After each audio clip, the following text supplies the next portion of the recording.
Welcome to soccerparenting.com. I am joined today by Sam Snow, who's the Technical Director for U.S. Youth Soccer. Sam, thank you for joining us today. Thank you, Sarah. It's my pleasure. You've worked with literally thousands of players and therefore their parents in your various roles as a coach and an administrator within the youth game and within the college game. So we certainly value your perspective on soccer parenting. Well, thank you. Of course. One of the things that we often see in the media is that there tends to be a bit of a negative spin. I even have a tendency to do it on soccer parenting, saying the 3 things you can do to improve or the 4 things not to do as a soccer parent. And so I'd like to shift that a little bit and have a positive spin on it. And in your experience in dealing with so many players and their parents, what does it look like when a parent is doing it right? Well, I think, first of all, the majority of parents at any level of youth soccer are doing it right. If that wasn't the case, then it would be absolute mayhem out there in youth soccer land. But I think a couple of the traits that parents who are doing it right are that they have perspective. Those are the moms and dads that understand that team sport like soccer is a long-term developmental sport. So they are probably a little bit more realistic about the fact that there's not always going to be instant results. There's not going to be instant high-level performance by their child. That to get yourself as a player up to a high level, both individually and then within the teams that you're participating with, and for those teams to get themselves up the soccer ladder, so to speak, that's a long-term project. It doesn't come overnight. Nothing really difficult and challenging happens right away. And those are the parents who I think also are better able to help their high-performance player understand that there's going to be highs and lows as you go down this pathway of player development. There are going to be times when your team loses. There's going to be times when you don't win the tournament championship. There are going to be times when you as an individual don't make the starting lineup, or you play in a position that you feel you're not normally accustomed to. There's going to be times when you don't make the cut onto a team. And it's the parents that can help their child to persevere and to realize that if high-level soccer is something that you really want to attain as a player, that you're going to have to work your way through those highs and lows, and that the lows actually end up helping you in the long run.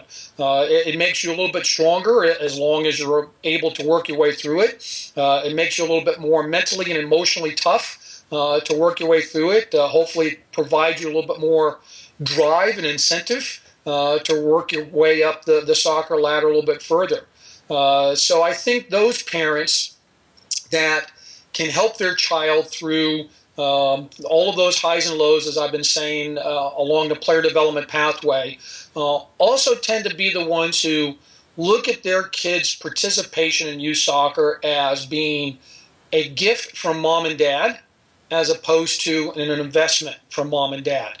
The ones who look at it as an investment are looking many times for the return on the investment, be that a college scholarship, a pro contract, make this team, make that team.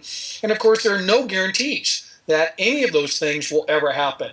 And if you look at it as an investment and you're expecting an ROI, the odds are pretty good you're going to be disappointed as a parent in that process. But if you can look at it as this is a gift that I'm giving to my child, and I hope that he or she grows through it, enjoys the participation, makes friendships, gets to the highest level that he or she is capable of doing, then both the player and the parent are probably going to be a little bit happier with the overall experience.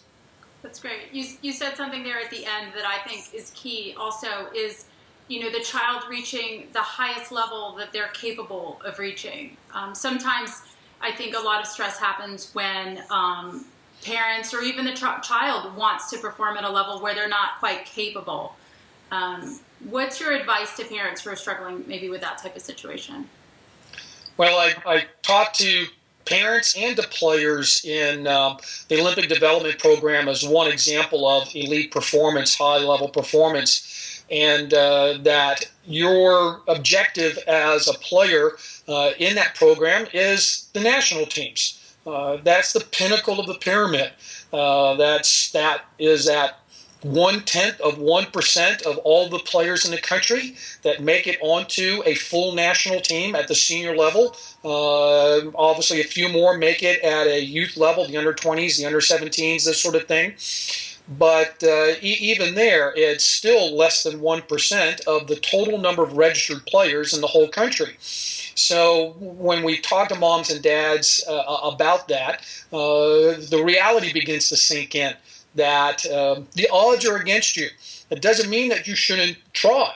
You have to try. And I talked to them about if the pinnacle of the pyramid is the full national team, if that's what you're striving for, even if you don't make it as a player to the full national team, you end up further up the pyramid through all of the effort that you made, whether that's a youth national team, a professional team, a college team, whatever it might be.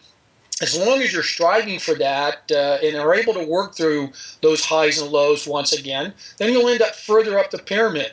And that's a little bit of a wake-up call for a lot of the moms and dads, and particularly when you start to crunch the numbers as to how many players are trying out for one state select team or one regional team, or ultimately how many potential players a college coach might be looking at to finally make that college team. It's a lot of numbers, and you have to realize that you may not make it, but you may end up further up the pyramid through the whole process, and you'll end up somewhere further along the soccer pathway. And also, as parents, we want our children to learn all of these soft lessons through soccer, and the more they experience, the more they'll learn those various lessons. So it sounds like we need to think about, dealing with the highs and the lows, remembering that soccer is a gift, not an investment, and really just keeping perspective.